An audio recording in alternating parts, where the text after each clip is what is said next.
The slap came out of nowhere. 1 second I was holding a champagne glass at the charity gala. The next, half the ballroom was staring at me. "Fire him," she snapped, pointing straight at me. "Or I swear I'll make you regret it." No hesitation. No embarrassment. Just pure entitlement. "My name is Marcus Hale, I'm 34. And if you think you know how this ends, stay tuned." The woman standing in front of me was Lena Roth, my boss's daughter. 21 years old.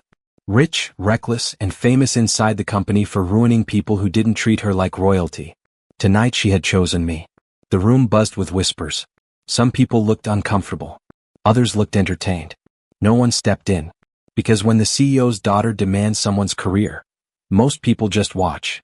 Lena crossed her arms. "Well," she said loudly to her father, "are you going to fire him or not?" My boss, Richard Roth, avoided my eyes. That told me everything. 20 minutes later I was sitting in his office upstairs. The music from the gala floated faintly through the glass walls while he stared at the desk like it had betrayed him. "Marcus," he said quietly, "I'm afraid I have to let you." I leaned forward. "Before you finish that sentence," I said calmly, "check your inbox." He frowned but opened his laptop. The moment the email loaded, his entire face drained of color. He looked at the screen again, then slowly at me. "What did you just send me? What did you just send me?" Richard Roth's voice sounded thin. Not angry. Not confident. Just shaken. He stared at the screen again like the numbers might rearrange themselves into something less dangerous. "They're real, aren't they?" I said calmly. He didn't answer. But he didn't deny it either. Have you ever watched someone realize that the person they were about to destroy might actually be the only one standing between them and a disaster? Richard slowly leaned back in his chair. "Where did you get this?" "The internal audit you asked me to run." His head snapped up. That audit was confidential. So was the money moving through those accounts. His fingers tightened around the edge of the laptop. On the screen were 12 transfers from company funds. Each one routed through a fake consulting firm. Each one signed off by the same person. Lena Roth. Richard rubbed his face. "This can't leave this room." I didn't respond. He noticed the second window open in the email. A scheduled message. Recipients, the company board, corporate compliance, and 2 investigative journalists. Time remaining, 23 minutes. Richard's eyes widened. "You set a timer?" "Yes." "You're threatening the company." "No," I said quietly. "I'm protecting it." He looked back at the screen again, then at me. "Marcus, what do you want?" I held his gaze. "For you to stop protecting your daughter." Before he could respond, his office door suddenly opened, and the last person Richard wanted to see right now walked in. Lena Roth. Lena walked in like nothing in the world could surprise her. Then she saw me. Her expression hardened instantly. "You're still here?" she said. Richard didn't answer. He just stared at his laptop like it had turned into a bomb. Lena noticed. "What's wrong with you?" she asked him. Still no answer. So she stepped closer and glanced at the screen. At first her face didn't change. Then it did. The confidence disappeared. Slowly. Quietly. "What is this?" she asked. I leaned back in the chair. "You tell us." Lena looked from the laptop to her father, then finally at me. "You went through company files?" she said sharply. "I did the audit your father ordered." Her eyes flicked back to the screen. The transfer records. The fake consulting firm. Her authorization signatures. All sitting right there. Richard finally spoke. "Lena, please tell me there's an explanation." She stayed silent for a second. Then she did something interesting. She smiled. "Cool. You're overreacting," she said. "To what?" I asked. "To numbers you don't understand." I nodded slowly. "Then maybe you should explain the envelope." Her smile faded. Richard frowned. "What envelope?" I turned the laptop toward him. The second attachment opened. A photograph. Lena, standing in a private lounge at last month's investor event. Across from her was the company's chief financial officer. And between them, a thick envelope of company cash. Richard's voice dropped. "Lena?" She didn't look at him. She was staring at me. "You think this scares me?" I shook my head. "No." I glanced at the countdown timer still running on the email. "But the board might." Lena didn't panic. That was the first thing I noticed. Most people would. Most people, when caught red-handed with financial fraud staring back at them from a laptop screen, would scramble for excuses. But Lena just leaned against the desk. "Come. Studying me." "You're bluffing," she said. Richard looked between us nervously. Marcus, please, he muttered, let's handle this quietly. I turned the laptop so he could see the timer again. 18 minutes. Lena followed his gaze. So that email goes to the board, she said slowly. And some journalists. I nodded. She crossed her arms. You won't send it. Richard looked at her sharply. Lena, stop. But she ignored him. Instead she stepped closer to me. You think exposing me saves you? She asked quietly. I didn't answer. Have you ever seen someone so used to winning that they can't imagine losing, even when the evidence is sitting right in front of them? Lena reached over and closed the laptop halfway. Let me explain something, she said. You send that email, and the first investigation won't be about me. Richard frowned. What do you mean? Her eyes stayed locked on mine. It'll be about Marcus. The room went still. Richard slowly looked at me. What is she talking about?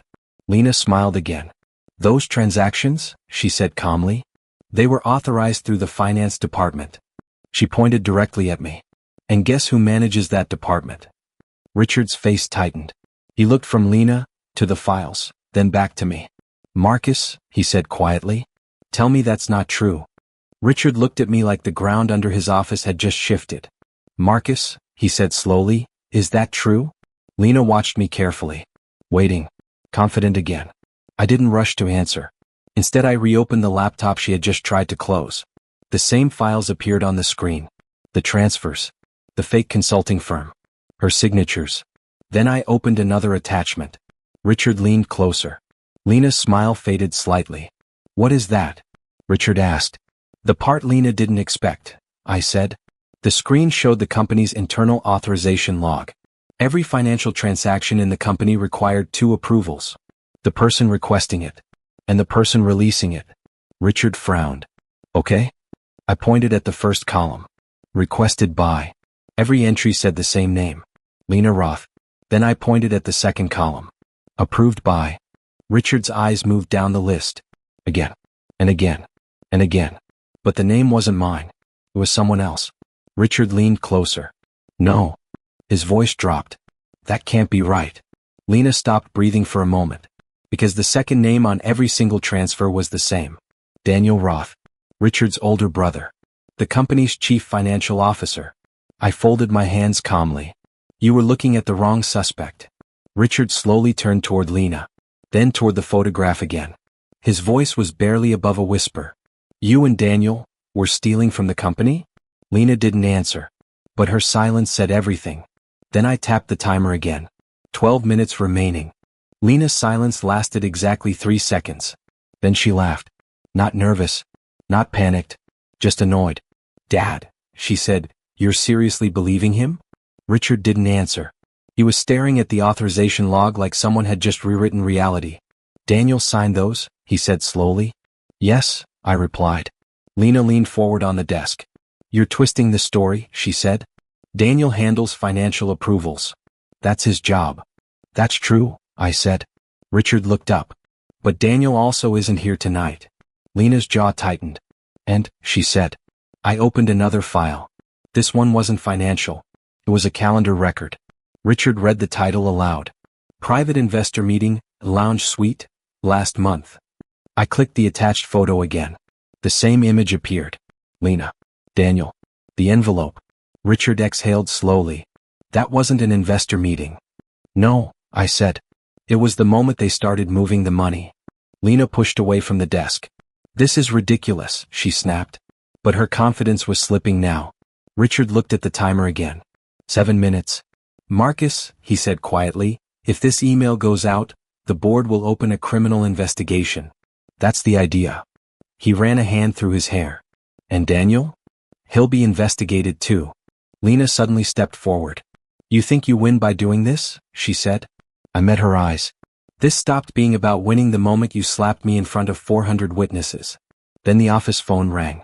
Richard picked it up automatically. His expression changed instantly. Because the person calling was Daniel Roth. Richard stared at the caller ID for a second before answering. Daniel. His voice sounded tight. Lena went completely still. What's wrong? Daniel's voice came through the speaker. The gala's chaos downstairs. Someone said Marcus was causing problems. Richard didn't respond immediately. Instead he looked at Lena. Then at the laptop. Then back at the phone. Daniel, he said slowly, I'm looking at the transfer logs right now. Silence on the line. Then Daniel laughed. You mean the consulting payments? Yes. Another pause. Those are legitimate, Daniel replied. I leaned closer to the desk. Then you won't mind explaining them to the board. The line went silent again. Richard frowned. Marcus is in my office, he said. And he has documentation. Another pause. Longer this time. Then Daniel's tone changed. Sure. Richard, don't do anything stupid. Lena stepped forward quickly. Give me the phone, she whispered. Richard didn't move. Daniel, he said carefully, were you moving company funds through a shell firm? The answer came immediately. No. But the voice no longer sounded calm. I turned the laptop toward Richard again. The countdown timer was still running. 3 minutes. Daniel must have heard the typing. What are you doing? He asked sharply. Richard didn't answer. He just looked at Lena. Then at me. Then back at the screen. Finally he said something that made Lena's face lose all color. Marcus, don't cancel the email. The room went silent the moment Richard said it. Don't cancel the email. Lena stared at him like she had just heard something impossible. Dad, you can't be serious. Richard didn't look at her. He was watching the countdown on the screen. 2 minutes. On the phone, Daniel's voice turned sharp. Richard, listen to me. Whatever Marcus told you, he's manipulating the situation. Richard finally spoke again. No, Daniel, he said quietly. What I'm looking at is 12 illegal transfers, your authorization, and my daughter standing in the same room while the money was handed over. Lena stepped closer to the desk. You're destroying the company over this, she said. Richard shook his head slowly. No. You destroyed it the moment you thought you could steal from it. The timer kept counting down. 1 minute. Daniel's voice suddenly changed. Richard, if that email goes out, the board will remove you too. Richard gave a tired smile. Maybe. He closed the laptop halfway and looked at me. You could have blackmailed us, he said. I'm not interested in blackmail. Lena scoffed. You're throwing your career away. I stood up calmly. No, I said. You threw it away the moment you thought humiliating people was power. The laptop chimed softly. The email had been sent. Somewhere inside the building, board members' phones began vibrating. Richard exhaled slowly. Lena looked at the screen like her entire world had just collapsed. I picked up my jacket and headed toward the door. Behind me, Richard finally spoke. Marcus. I turned. You're not fired. I smiled slightly. That stopped being the important part hours ago.